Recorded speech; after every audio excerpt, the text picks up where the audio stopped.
ये देखकर राजा को बड़ा दुख हुआ, क्योंकि 2 दिन तक राजा बैठे रहे महल में, पर कोई भी राज दरबार में नहीं आया।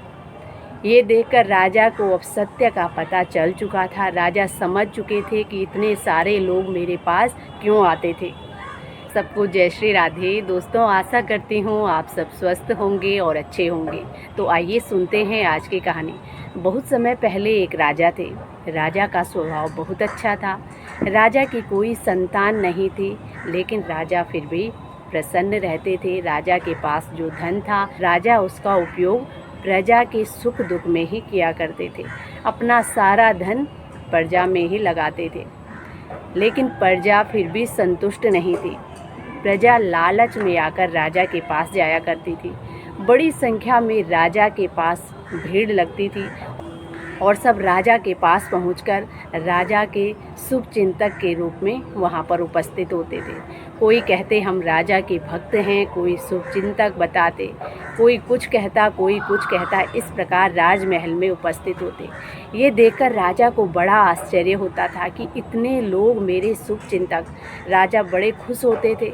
लेकिन धीरे धीरे जब ये भीड़ बढ़ती गई और वो लोग राजा से कुछ न कुछ लेकर ही वहाँ से लौटा करते थे, लेकिन अब राजा के समझ में बात आने लगी। राजा सोचने लगे कि इतने सारे लोग मेरे शुभचिंतक तो नहीं हो सकते, क्यों न मैं इनकी परीक्षा लूँ। लेकिन परीक्षा किस प्रकार लूँ? एक दिन राजा ने इस पर विचार किया और राजा ने उस पर विचार किया। उसके बाद मंत्री को ये बात बताई और अगले दिन राजा ने बीमार होने का नाटक कर दिया। पूरी प्रजा में इस बात को फैला दिया कि राजा को बड़ा भयंकर रोग लगा है, बहुत बड़ी बीमारी है। प्रजा में से कोई 5 लोग राजा को रक्तदान करेंगे, तभी राजा के इस रोग का उपचार हो सकता है, अन्यथा राजा के बचने की कोई उम्मीद नहीं है। जैसे ही प्रजा में ये बात फैली तो प्रजा के लोगों में हलचल मच गई और साथ में ये भी घोषणा करवा दी गई कि जो भी राजा के हितैषी हैं, जो राजा को अपना शुभचिंतक मानते हैं, वो आकर राजा को अपना रक्तदान कर सकते हैं। इस बात को सुनकर प्रजा में बहुत बातें होने लगी। कोई भी अब राज दरबार में जाने के लिए उपस्थित नहीं था। प्रजा के कोई भी लोग राजा के पास नहीं गए। राजा और मंत्री बहुत देर तक राज दरबार में अकेले बैठे रहे, लेकिन कोई भी व्यक्ति राज दरबार में नहीं पहुंचा। 2 दिन तक राजा इंतजार करता रहा, लेकिन राज दरबार में कोई नहीं पहुंचा। ये देखकर राजा को बड़ा दुख हुआ। राजा को सच्चाई क्या है इस बात का पता चल चुका था। राजा समझ चुका था कि प्रजा मेरे लिए नहीं, मेरे धन के लिए राजमहल में आती है, क्योंकि जब भी वो राजा के पास जाते थे तो राजा से कुछ न कुछ बहाना बनाकर धन लेकर चले जाते थे।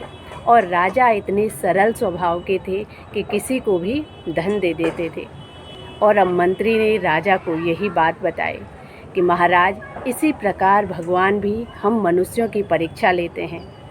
भगवान जब परीक्षा लेते हैं तो उसमें से बहुत कम लोग खरे उतरते हैं।